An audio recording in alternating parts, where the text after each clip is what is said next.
Jag heter Regine. Jag är 70 år gammal och jag bor ensam nu. Min man gick bort för många år sedan.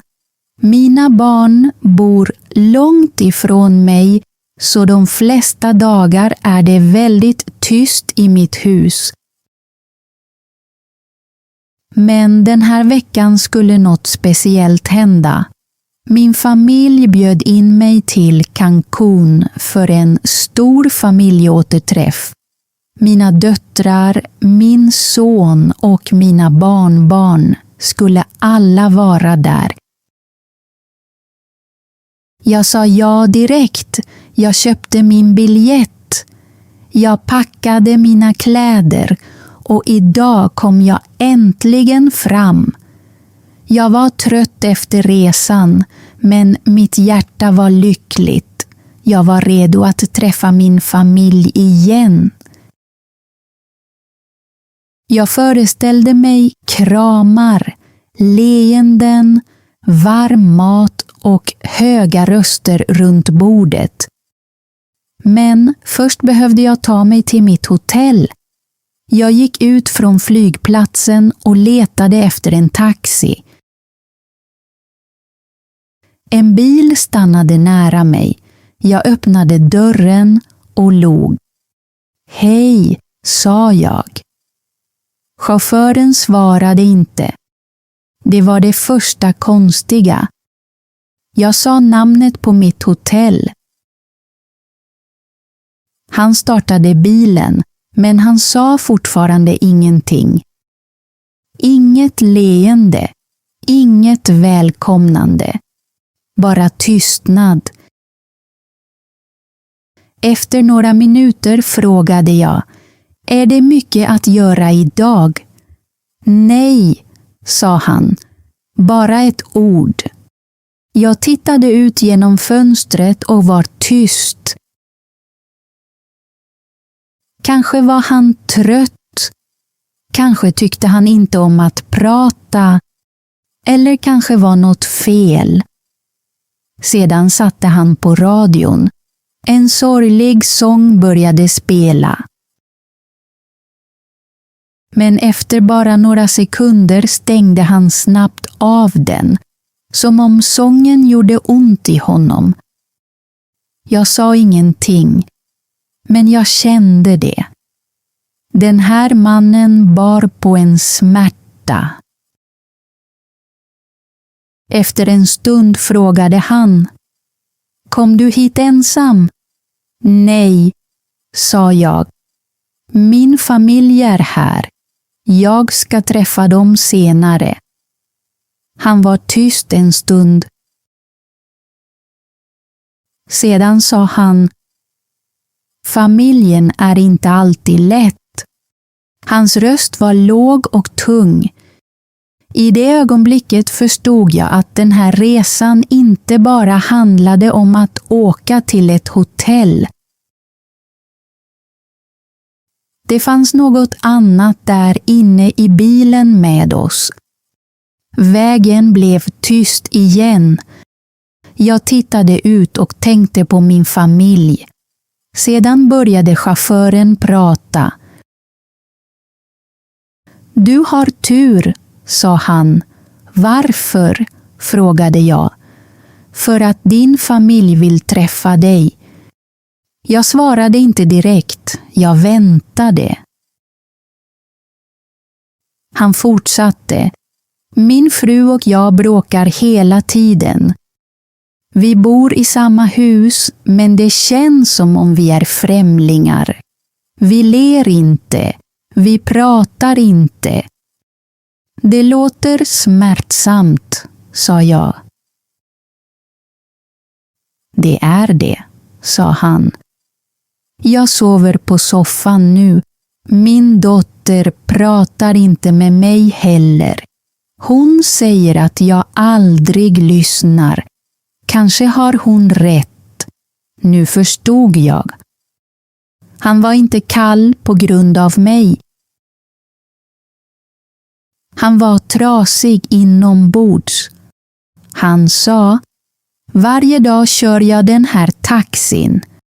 Jag kör människor till hotell, stränder och restauranger. Jag ler mot främlingar. Men när jag kommer hem känner jag mig som ett spöke. Ett spöke. Det ordet stannade kvar i mitt hjärta. Sedan sa han: igår kväll var jag nära att lämna mitt hem. Jag packade en väska. Jag ville bara försvinna. Jag tittade noga på honom. Varför gick du inte? Frågade jag. Hans röst blev mjukare. För att jag hörde min dotter gråta bakom sin dörr.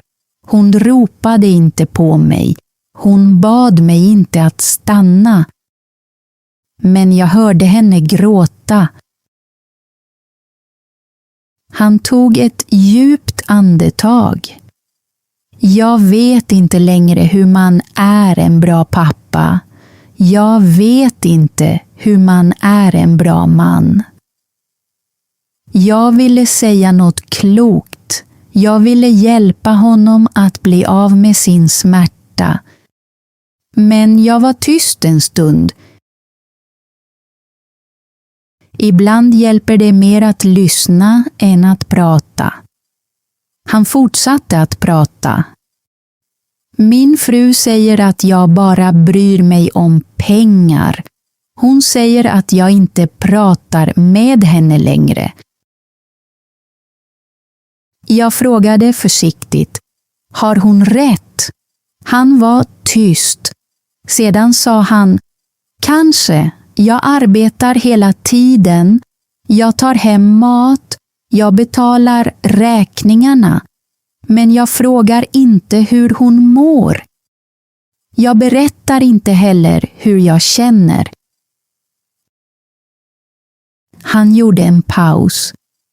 Ibland glömmer jag att hon också är trött. Jag glömmer att hon är en människa, inte bara någon som lagar mat och städar. Jag tittade ut på vägen. Ibland, sa jag, förstår vi sådana saker väldigt sent. Han nickade. Min dotter brukade berätta allt för mig, sa han. Nu stannar hon på sitt rum. Hon stänger dörren. Hon säger: du lyssnar aldrig. Och hon har rätt. Jag var alltid på min telefon, jobbade alltid och var alltid trött. Det blev tyst i bilen igen. Sedan började jag prata. Jag gjorde också misstag, sa jag. Jag var gift i 40 år. Jag trodde alltid att jag hade mer tid. Sedan blev min man sjuk en dag. Och snart var han borta. Chauffören tittade på mig genom spegeln. Jag fortsatte. Det fanns många saker jag ville säga till honom. Men jag väntade hela tiden på rätt tillfälle. Det rätta tillfället kom aldrig. Han svalde hårt. Det är så jag känner, sa han. Kanske är det redan för sent för mig. Jag skakade på huvudet. Nej. Om din dotter grät när du ville lämna hemmet är det inte för sent. Om din fru fortfarande bråkar med dig, känner hon fortfarande något. Det är när människor slutar prata helt med varandra som man ska börja oroa sig. Han var tyst. Jag trodde att min fru inte älskade mig längre, sa han. Kanske tror hon samma sak, svarade jag. Kanske tror hon att du inte älskar henne. Under en lång stund sa han ingenting. Sedan sa han: Min dotter skrev ett brev till mig förra året. Hon lämnade det på min säng. Jag öppnade det aldrig. Varför inte? Frågade jag. För att jag var rädd. Jag trodde att det skulle vara fullt av hat. Jag tittade vänligt på honom. Kanske var det kärlek, sa jag. Kanske skrev hon det för att hon fortfarande ville att du skulle lyssna på henne. Han såg osäker ut. Tror du det? Du får aldrig veta om du inte öppnar det. Han var tyst. Sedan viskade han: Tänk om det är för sent. Jag tittade på honom och sa mjukt: Tänk om det inte är det. I det ögonblicket kände jag att något förändrades inom honom. Det var inte något stort. Det var inte högljutt. Men det var verkligt. Jag kom inte till Cancún för att hjälpa en främling. Jag kom för att träffa min familj. Men kanske fanns det en mening med den här taxiresan. Kanske för livet ibland samman två människor av en viktig anledning. Bilen fortsatte framåt, men tystnaden kändes annorlunda nu. Chauffören sa: Jag tänker på att lämna mitt hem varje dag. Jag föreställer mig ett liv utan fru, utan dotter, utan bråk. Jag frågade mjukt: Och när du föreställer dig det livet, vad känner du då? Han tittade på vägen. Lugn, sa han. Men också sorg. Jag nickade långsamt. Då kanske det inte är riktig frid, sa jag. Riktig frid gör inte ont i hjärtat på det sättet. Han blev tyst. Efter några minuter körde han taxin åt sidan och stannade. Han stängde av bilen, men han tittade inte på mig. Sedan sa han: Kan jag berätta något för dig? Något som jag aldrig har berättat för någon. Ja, sa jag. Han tog ett djupt andetag. Förra året gjorde jag ett fruktansvärt misstag, sa han. Jag träffade en annan kvinna. Jag älskade henne inte. Jag ville inte ens ha ett liv med henne. Jag ville bara känna mig fri för ett ögonblick. Hans röst skakade. Jag berättade aldrig för min fru, men jag tror att hon vet. Jag tror att det är därför allt är förstört. Mitt hjärta kändes tungt. Jag frågade: Har du fortfarande kontakt med den kvinnan? Nej, sa han snabbt. Det hände bara en gång. Men en gång var tillräckligt för att förstöra tilliten. Jag tittade sorgset på honom. Ett enda ögonblick kan förstöra många år, sa jag. Men ett enda ärligt ögonblick kan också bli början på att laga det som har gått sönder. Han skakade på huvudet. Jag förtjänar inte en andra chans. Jag lutade mig lite framåt. Varför berättar du då allt det här för mig? Frågade jag. Varför stannade du bilen? Varför pratar du fortfarande? Först svarade han inte. Sedan viskade han, för att dina ord låter som min mammas ord. Han torkade sina ögon. Hon dog för 3 år sedan. Innan hon dog sa hon till mig, låt inte stolthet förstöra ditt hem, men jag lyssnade inte. Jag sa försiktigt, lyssna nu då. Han tittade ner på sina händer. Tror du att någon som jag kan förändras? Ja, sa jag. Men förändring börjar inte nästa månad eller nästa år. Den börjar idag. Han tittade på mig genom spegeln. Kanske skickade Gud dig till den här taxin. Jag sa inte ja. Jag sa inte nej.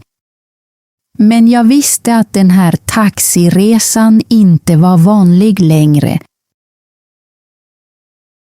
Sedan stoppade han handen i fickan och tog fram ett litet viktpapper. Det här är brevet från min dotter, sa han. Det som jag aldrig öppnade. Jag tittade på pappret i hans hand. Han frågade, ska jag läsa det? Jag svarade inte direkt. Jag frågade, vill du fortsätta vara samma person eller vill du bli den pappa hon behöver? Han tittade på brevet igen. Jag är rädd, sa han. Var rädd, sa jag till honom, men öppna det ändå. Hans händer skakade när han vek upp pappret. Sedan började han läsa. Han sa ingenting. 1 minut gick, sedan 2, sedan 3. Jag väntade tyst. Jag ville inte störa honom. Men inom mig undrade jag vad hans dotter hade skrivit. Var det ilska? Var det ett farväl? Var det smärta? Till slut tittade han upp. Det är inte vad jag trodde, sa han. Vad är det? Frågade jag. Hans ögon var våta. Det är kärlek. Han tittade ner på brevet igen och läste orden långsamt. Pappa, jag vet att du inte är perfekt, men jag älskar dig fortfarande. Jag saknar dig. Jag vill ha tillbaka min pappa. Han stannade ett ögonblick och höll handen över munnen. Sedan fortsatte han. Jag vet att du är trött. Jag vet att du känner dig vilsen. Men snälla, ge inte upp. Jag är fortfarande här. Jag behöver dig fortfarande. Hans röst brast. Gå inte ifrån oss. Kom tillbaka till oss. Jag var tyst. Sedan tittade han på den sista delen av brevet. Det finns mer, viskade han. Han läste. Jag hoppas att någon en dag påminner dig om vem du är. Jag hoppas att någon hjälper dig att hitta hem igen. Hela bilen blev tyst. Han tittade på mig genom spegeln. Den personen är du, sa han. Jag kunde inte säga något på en stund. Det kändes tungt i bröstet, men samtidigt varmt. Du är inte bara en passagerare, sa han. Du var ett svar. Jag tittade ut genom fönstret och sa: ibland ger livet oss människor som bara stannar hos oss en kort stund. Men den lilla stunden kan förändra hela vägen. Han log svagt. Sedan blev hans ansikte allvarligt igen. Det finns en sak till, sa han. Vad? Frågade jag. Min fru vet inte om det här brevet. Hon vet inte vad jag känner nu. Hon vet inte att jag vill försöka laga det som gått sönder. Jag tittade vänligt på honom. Vad ska du göra då? Jag vet inte, sa han. Så jag ställde en fråga till honom. Om idag var din sista chans, vad skulle du göra? Han var tyst länge. Sedan sa han: jag skulle åka hem. Jag skulle berätta sanningen. Jag skulle hålla om dem om de lät mig, och jag skulle be dem att förlåta mig. Jag nickade. Då kanske idag är din chans. Han tittade på vägen, men han körde inte. Han satt bara där, tyst och djupt försjunken i sina tankar. Jag väntade. Efter en stund sa han: jag hade inte planerat att prata med någon idag. Jag ville bara avsluta mitt arbete och åka hem. Men nu känns något annorlunda. Jag sa mjukt: något verkligt hände. Han nickade. Men vad ska jag göra nu? Jag tittade på honom och sa: du vet redan. Han stirrade på vägen igen. Sedan viskade han: jag vill inte köra dig till hotellet. Jag vill åka hem. Åk då, sa jag. Jag är rädd, svarade han. Tänk om de inte vill ha mig längre. Du får aldrig veta om du inte försöker, sa jag. Men om du väntar för länge kan de en dag sluta vänta på dig. Han nickade långsamt. Sedan startade han bilen. Den här gången körde han inte fort. Han körde försiktigt, som en man som tänkte på varje sväng i sitt liv. Efter några minuter sa han: jag kör dig till hotellet först.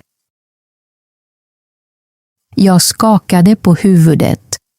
Nej, släpp av mig nära busshållplatsen. Min familj kan komma och hämta mig. Du måste åka hem. Men du betalade för resan, sa han. Resan är slut, sa jag. Din riktiga resa börjar nu. Han stannade nära en liten busstation. Innan jag steg ur tittade han på mig och sa: jag vet inte hur jag ska tacka dig. Tacka mig inte, sa jag. Lev annorlunda. Han log. Ett litet leende, men ett äkta leende. Sedan sa han: du förändrade mitt liv under en kort taxiresa. Jag hoppas att jag också kan hjälpa någon en dag. Det kommer du att göra, sa jag. Han vände taxin och körde iväg. Jag stod kvar och såg honom försvinna. Jag kom till Cancún för att träffa min familj, men livet gav mig också en annan anledning att vara där. En taxiresa, ett brustet hjärta, ett ärligt samtal. Ibland väljer vi inte ögonblicket, ögonblicket väljer oss. Ett vänligt ord kan förändra någons dag. En fråga kan öppna ett stängt hjärta. En liten handling kan hjälpa någon att hitta vägen hem. Så tala nu, lyssna nu, älska nu. För ibland är ett enda ögonblick allt vi har.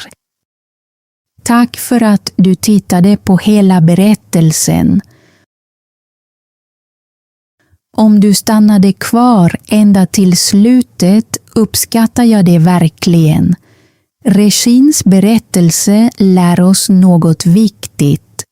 Ibland kan ett enda litet samtal förändra en människas liv. Ett vänligt ord, att lyssna ärligt och ett tålmodigt hjärta kan hjälpa någon att hitta vägen hem igen. Nu har jag en liten övning till dig.